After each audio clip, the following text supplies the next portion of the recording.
And that provides a lot of opportunities for developers to take their applications, bring them to market, and really get them into the user's hands, into a lot of users' hands. So, we try and break down the market here. We look at different mobile applications, what people are asking for. Various people want business applications, productivity, games, utilities.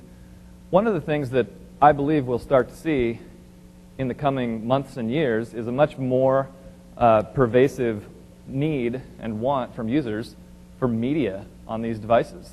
Devices themselves are becoming much more converged. We've heard that from Bill Gates' keynote speech this morning. The devices are getting much more powerful, more capable.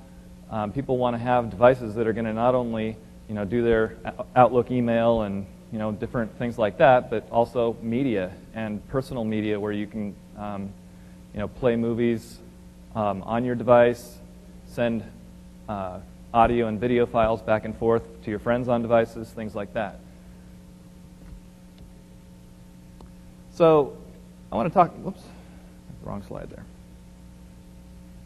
I want to talk a little bit about Windows Media Momentum as well. So obviously Windows Media Player is a very pervasive application. Currently we've got more than 150 million downloads of the Windows Media Player for Windows XP out there in the world. That breaks down to about 5 per second since it launched in December of 2002. It's pretty amazing to think about how many people out there are actually using the Windows Media Player.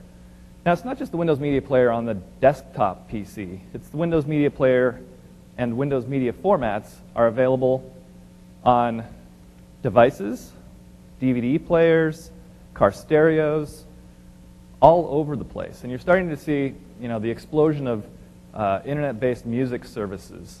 People are really starting to get the fever for buying music online. So you see services like Napster, buymusic.com, MusicNet, other services popping up every day to provide Windows Media format music on the internet. Now, one of the things that we want to see happen is not only for people to go to their PC and go to these music services and download music, but to be able to have that experience directly on a connected device. We really think that's going to be happening significantly in the next just few months as we start to see devices like the Motorola MPX that was shown off earlier today having really full connectivity through cellular networking, Wi-Fi, just really being able to be connected to the internet. So this slide, actually, I want to just kind of breeze over this, but one of the things that's really important to note is that on mobile devices, as you probably all know already, it's a very robust platform for development. One of the things that Microsoft has done is to try and make it a consistent story across the PC to devices and trying to make tools consistent, API sets consistent, really abstracting away all the hardware inconsistencies, but making a robust platform for people to develop. So you've seen with the announcement of Windows Mobile 2003 Second Edition today, support for alternate orientations, different screen resolutions, different things like that, and providing those tools to make it easy to develop for those platforms. So this slide, I think, is the most interesting one. So from my perspective as the Windows Media Player program manager, I've been in this role at Microsoft for a few years now. And I remember back, even just 2 years ago, looking at the devices that were on the market, trying to play Windows Media. Yes, we had a Windows Media Player on the Pocket PC and smartphone, but I would almost say that it was more of a exercise in technology to say, yes, we can play back video or we can play back audio, but the power of the hardware and of the software platform really didn't make it that compelling of an experience. It's only been in the last year or less that we've seen the power of the hardware and the software platform really provide a very compelling experience to actually watch video or listen to audio, do things like that in a connected environment. So as an example, with Windows Mobile 2003 Second Edition, we optimized one of our Windows Media video codecs for the ARM5 processor. We're now easily able to play 30 frames per second, megabit per second content on some of the newer devices. And I mean, I'll tell you, you look at the device, and prior to this, you'd kind of get this sort of okay experience. You know, it was sometimes dropping some frames. But when you see like full megabit a second content playing at 30 frames per second, you really look at it and say, wow, I could actually watch a movie on this device and be really happy with the experience. So I think we're at a really important fork in the road, well, not really a fork in the road, but an inflection point in the capabilities of the devices and of the software platform to provide a really awesome experience. So today, my session is actually going to focus on Windows Media Player future development capabilities. This slide points out, some of the things that are being talked about at other sessions here at the conference this week. Obviously, you all heard about Visual Studio 2005, codename WIDBE. Other technologies here that are in orange. Also, then I'm going to be talking about specifically the things that we've been developing and working on in the Windows Media Player team. So, has anybody out there tried to do Windows Media Player development on a Pocket PC or smartphone to date and had any success with it? Anybody? Okay, not very many. I think that, just in full disclosure here, I need to be very upfront, and clearly the developer story today needs some improvement. That's why we're here. That's what we're trying to really push out to you guys, is to let you have a glimpse into the future of what we have coming down the road. Right now, we do have a Windows Media Player OCX. However, it's only for Pocket PC. It's only available as a web download that users have to go and install on their Pocket PC. It's only supported for playing media in Pocket Internet Explorer. It's not supported on the smartphone. It's technology that was developed 2 or 3 years ago and hasn't been updated along with the Windows Media Player application. So you get my point. There's a number of roadblocks that have been really keeping Windows Media from, and media in general, media playback, from really being pervasive on these devices. So, help is on the way, and that's what I'm here to talk about today. So today, I'm actually announcing for the first time a new version of the Windows Media Player that we've codenamed Callisto. This version is going to be available on both Pocket PC and smartphone. It will be part of the ROM image on both platforms, so you won't have to send users up to a website and download it and install it. It'll just be there, always available for users to have. And it will also be providing much better programmability via our OCX, so that it is supported in both Pocket IE for embedding in web pages, but also for embedding it in applications that you might develop in like C++. So the main pillars, and I'll speak to each one of these individually, but the main pillars for this next generation player are find it, play it, which typically means you have devices now that have much greater storage capacity. Previously, you would have a device where you could only put, a few songs or maybe one video. But as storage capacity continues to increase, we're starting to see that people need to be able to manage large volumes of media on devices. So making that as easy as possible is a key goal for this release. The next one, buy it, sync it, take it with you. So that ties into the music services that I spoke about earlier. All of these music services are popping up now. You can go to them not only from your PC, but also some of them from the device if it's connected. So we want to be able to enable both of those scenarios where if you buy it on the PC, you can sync it down to the device and take it with you. Because the reality is that these mobile devices, that's your consumption device. Media on the desktop in Windows Media Player, most people just start music playing and kind of put it in the background and then start using Word or Excel or doing, going about their daily business. But on devices, it really becomes a primary task, a consumption device to listen to music as you're riding on the bus or doing things like that. So we want to make sure that those scenarios are really taken care of. And then the one that I'm going to focus the most of my talk on today is meeting the needs of developers and partners. So we recognize that the Windows Media development story was really broken. So we're going to fix that for you. So Windows Media Player, Callisto, what we're really trying to do is Previous to this version, I would say that it was just an application that we had on the device. What we want to do now is really provide a whole platform for development of media applications on Pocket PCs and smartphones. It's a really significant point. I mean, the thing that you see is that a lot of the things that happened on Windows Desktop maybe 5 years ago are now paralleling and reoccurring with the devices. You're starting to see, obviously, like I just said, moving from an application to a development platform. As far as device hardware, you're starting to see much more capability, graphics coprocessors, things like that are all the same problems that were solved on the PC are now being solved on devices. So we're trying to make sure that we have a software platform that people can develop to take advantage of all those new capabilities. So when I say platform, what I'm really talking about is providing access to all of the functionality that the Windows Media Player has, whether it's just simple audio or video playback, streaming media, if you want to do Windows Media streaming content. We're going to be providing support for playing back alternate file formats, and I'll talk about that a little bit in the future here, next couple of slides. Digital rights management.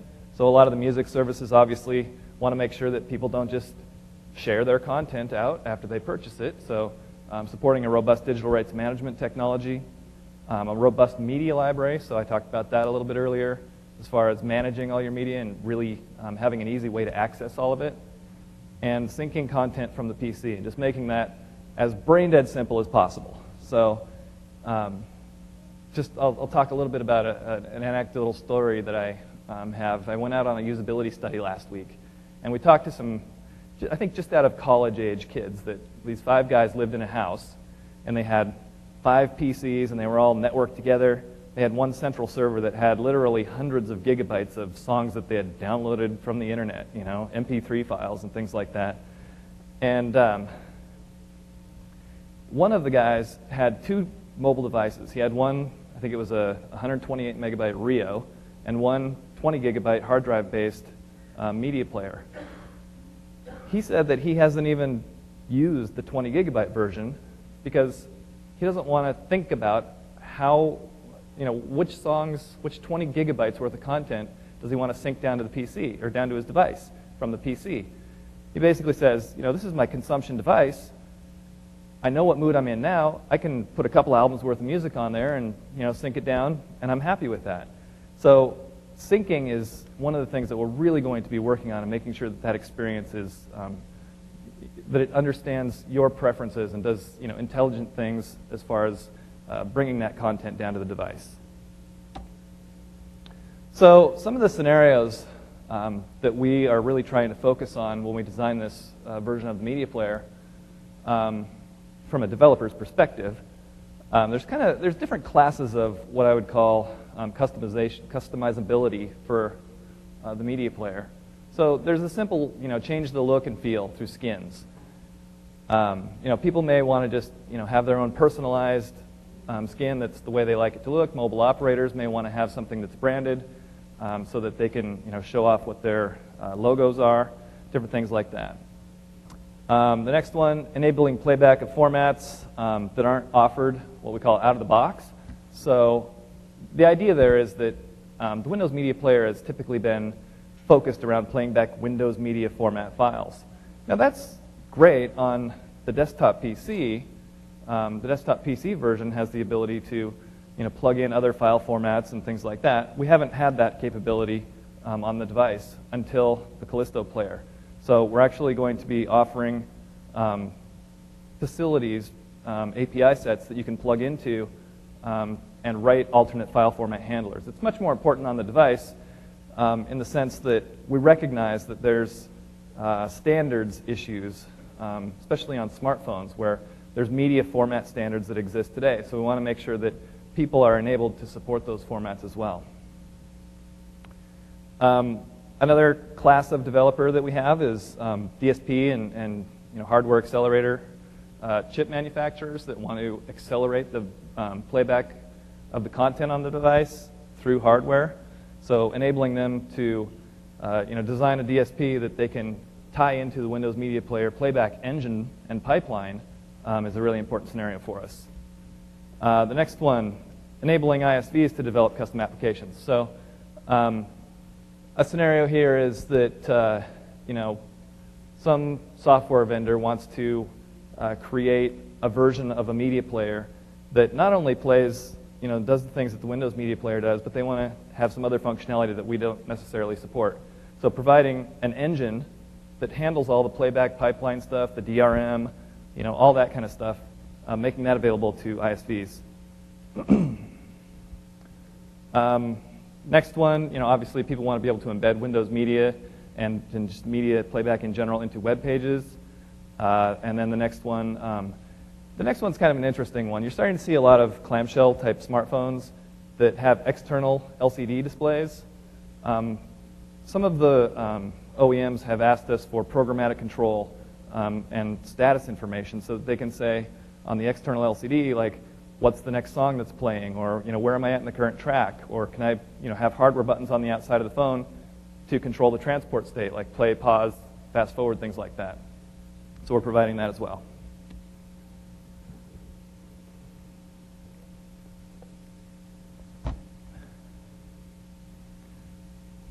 So I've listed the main feature updates for our Callisto player here. I'm going to be focusing my slide deck on the ones in yellow, but I'll go through these, I'll touch on the ones in white as well. So I mentioned already the media player having much more capabilities around device-side media library, browsing through that content. We're actually going to have a database-driven device-side media library now so that you can actually do queries and pivots and things like that that allow you to organize your media by metadata. So you could, for instance, on music, organize your media by artist and album and genre and things like that, and easily browse into that. Playlist support.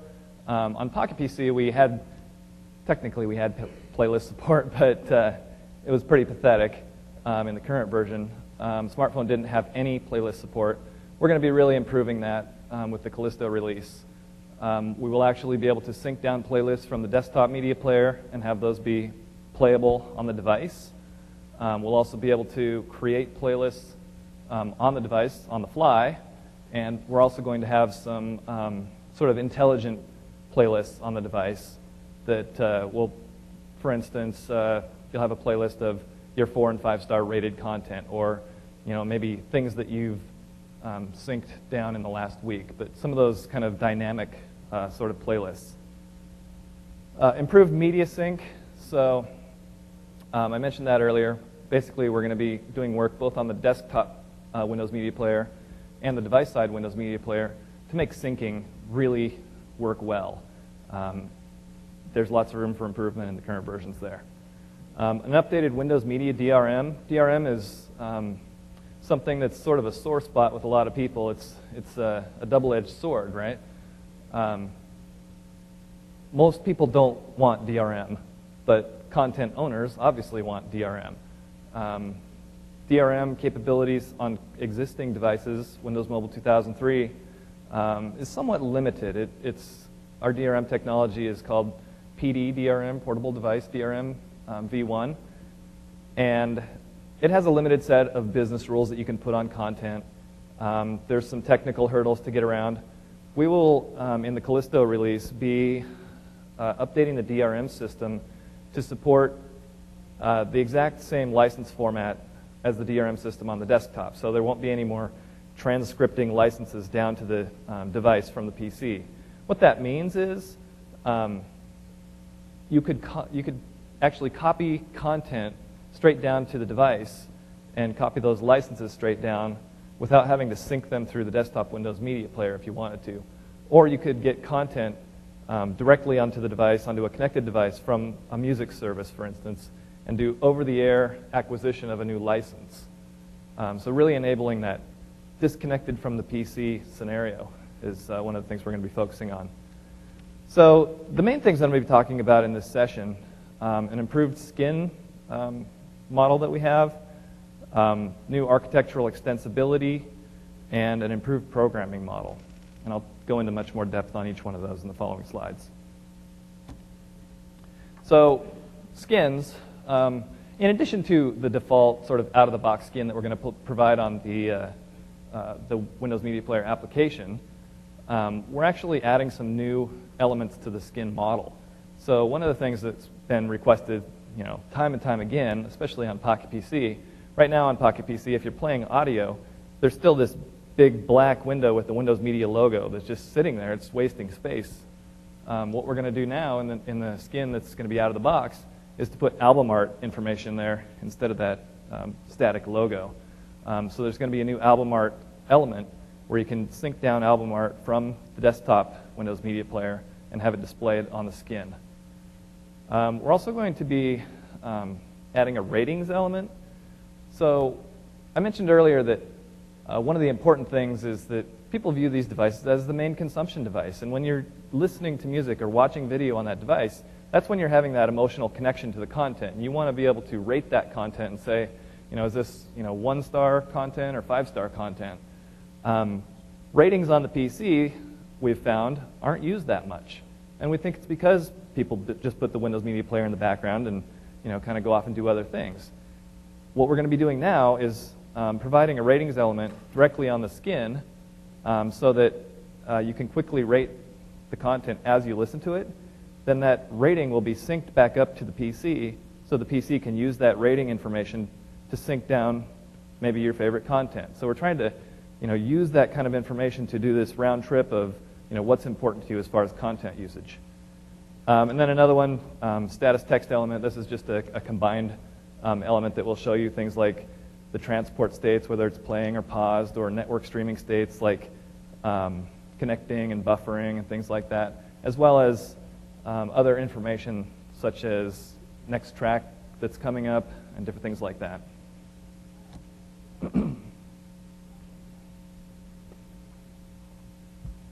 So architectural extensibility has been a big, it's been one of the most requested features, not only within Microsoft from other groups, but also from ISVs and especially from mobile operators. Mobile operators, as I mentioned, have to worry about standards a lot more than I think they do on the desktop PCs. For instance, I'm sure that all of you have heard of the 3GPP formats that are becoming somewhat of a standard in the mobile world. We are actually going to provide hooks into the Windows Media Player so that people could write alternate file format handlers for things like 3GPP or for any other file format they want.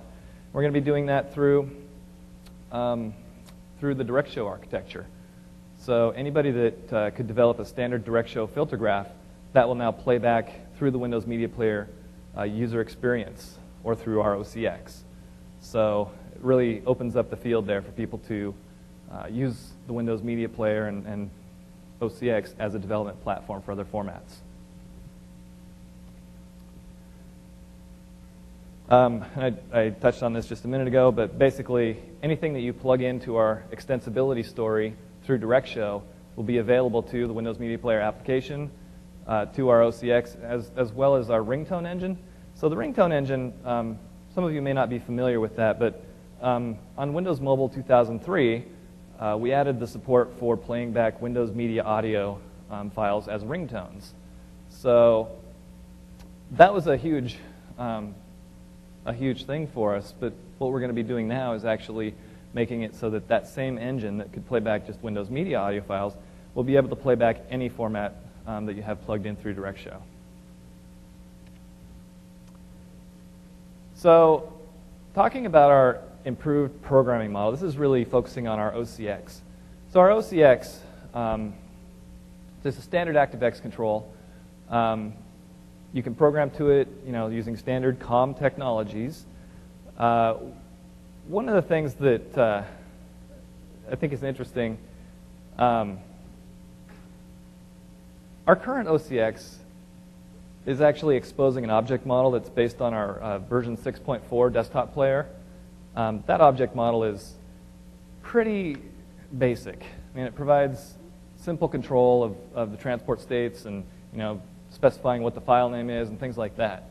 One of the things that we're going to be doing with this release, I already mentioned that the OCX was going to be part of the standard ROM image on both Pocket PC and smartphone, but what we're going to be doing is updating that object model to be a proper subset of the desktop Windows Media Player object model, which is the V9 object model. It provides a much more robust architecture and object model for people to develop to. So when I say a proper subset, really what I'm talking about there is there's some things in the desktop object model that don't necessarily make sense on these devices. For instance, CD and DVD playback interfaces don't really make sense on these devices, so we're not going to support things like that. But otherwise, we're basically going to be supporting all of the object model that is supported on the desktop. What that really buys you is a consistent programming model. So if you're familiar with programming to the desktop Windows Media object model, you can take that same code and use it on the device now. So it provides a much a better story there. Additionally, we're going to be shipping an OCX that basically lets you access the digital rights management license store. The scenario there is that you may go up to a web page, and it's a music service web page. You can browse around, find the content you want, purchase it. That web page can then programmatically access that DRM OCX and push that DRM license into the license store automatically for you. So that's a pretty important thing. And then we're going to support what we call UI plugins. That's a term that the desktop Windows Media Player uses.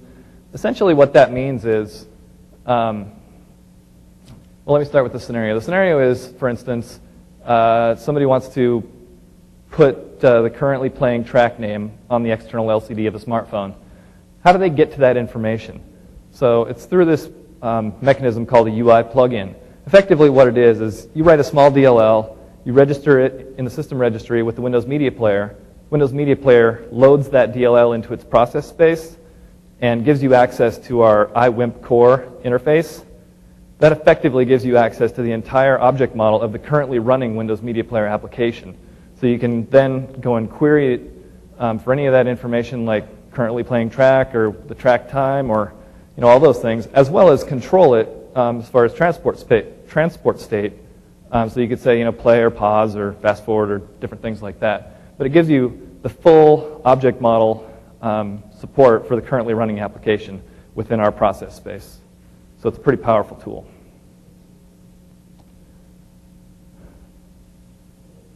So I want to talk a little bit about some of the scenarios. I've touched on some of these, but I just wanted to walk through, kind of how people would actually do some of these things given the new programming model that we're going to be providing. So the web-based music service. A web-based music service could effectively provide their own experience in the browser for browsing and finding whatever music you want to purchase. You could preview that content, whether it's audio or video, by just simply embedding the Windows Media Player OCX in that web page. Get a preview right there. It could be, download it and play or stream it right to that OCX. The web page can then, when you decide to purchase the content, download that content to a connected device over the air. It can use our OCX and our DRM OCX interfaces to programmatically push that content into the media library along with any metadata, as well as push the DRM license into the DRM license store. So the next time you bring up the Windows Media Player application, that content is now part of your media library and will play without having to get a new license transcripted down from the desktop or anything like that. So you can have a directly connected Windows Media and music service experience there.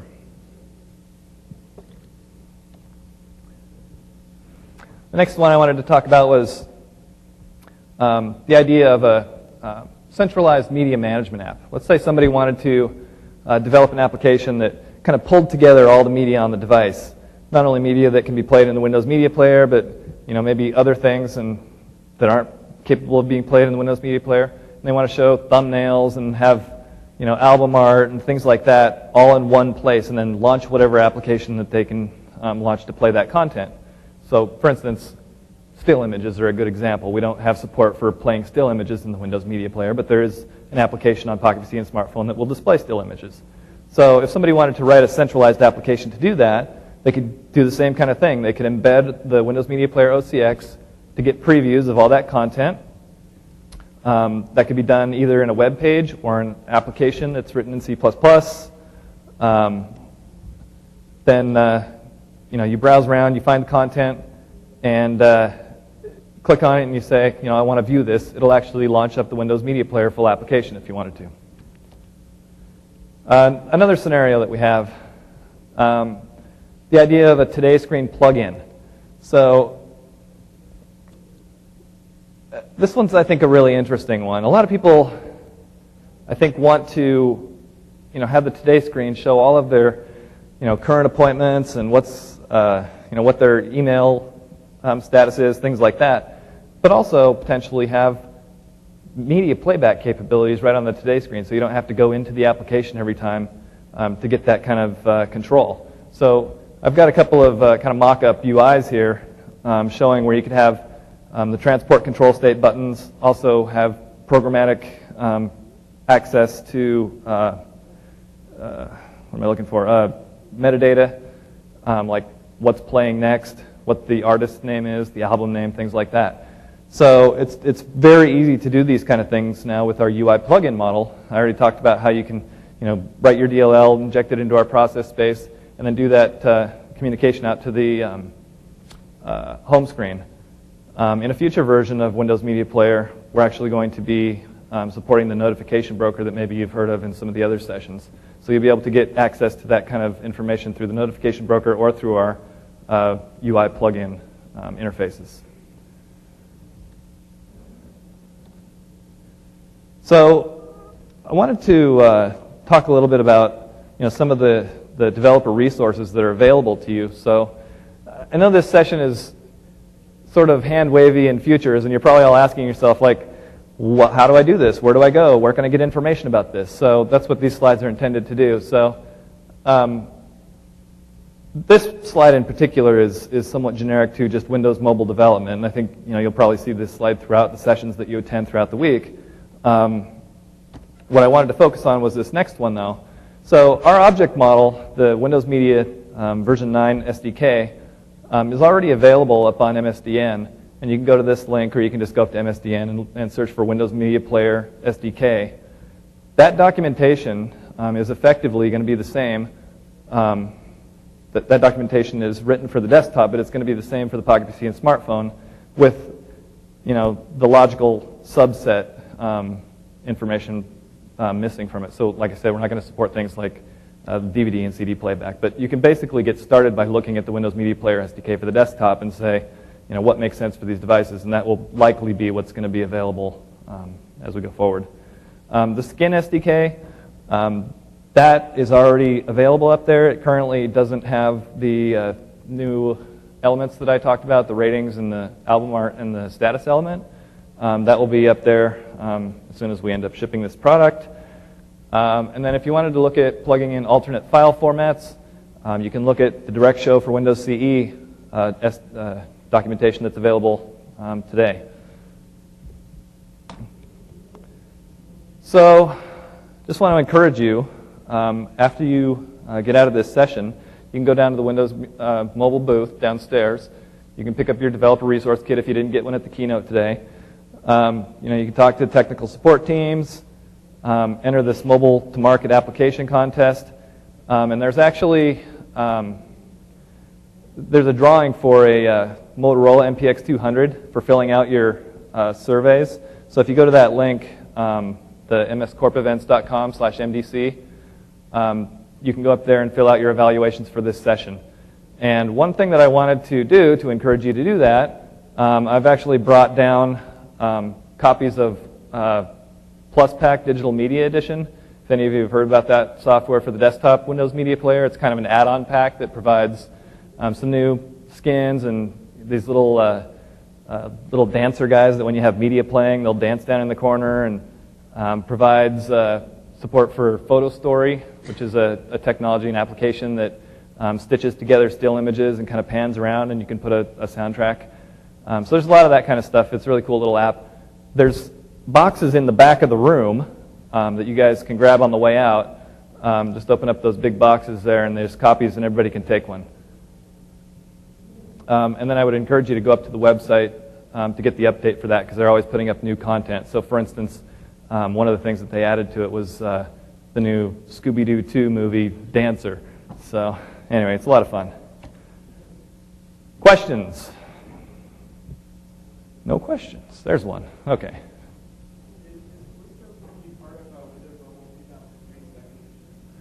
It's going to be shipped as an update to Windows Mobile 2003 Second Edition later this year.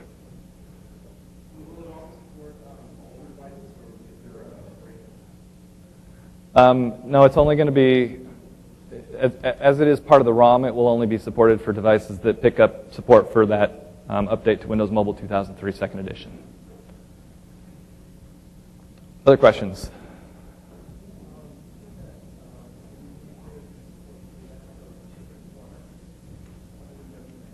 Yeah. The question was, I had mentioned support for playback of other Windows or other formats other than WMA, and do we have any particular ones in mind? We are leaving that open as a platform. So basically, OEMs can develop whatever DirectShow filter graphs that they want, and those will just play without modification in the Windows Media Player. So it's really open to OEMs and ISVs to develop whatever they want to develop.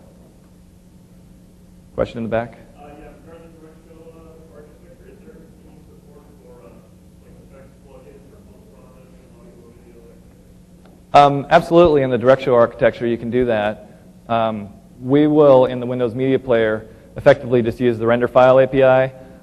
So anything that you plug into that graph will get rendered through our video window or out through the speaker.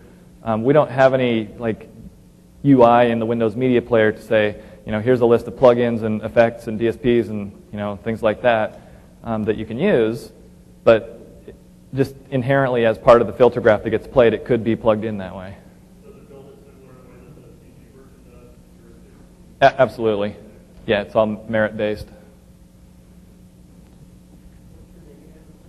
My name is Mark Ramberg. Actually, I've got contact information right here. Other questions? Yes? Absolutely. That's one of the main scenarios. The question was, are we going to have DRM for ringtones?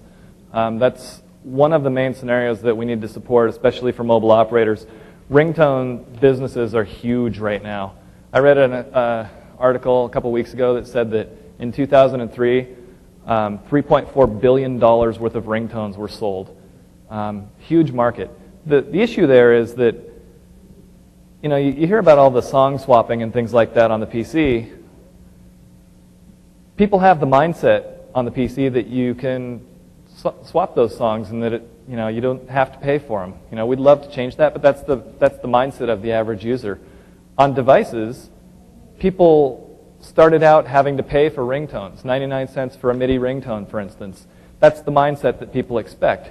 So moving those ringtones from the simple beep, beep, beep, MIDI ringtones up to full fidelity Windows Media audio ringtones is a huge leap, and the mobile operators really believe that that's going to be a huge business. So getting DRM capabilities on those songs is going to be very important. And one thing about our upcoming DRM improvements is that I kind of touched on how you can acquire licenses directly from the device over the air. What that does is it enables super distribution scenarios so that you can buy a ringtone on your phone, give that ringtone to your friend. They won't be able to play it without getting a license directly to the device. So the mobile operators are very excited about that capability. Other questions? Okay, great. Thank you very much. And don't forget to fill out your evaluation forms, and there's copies of Plus Digital Media Edition back there for you.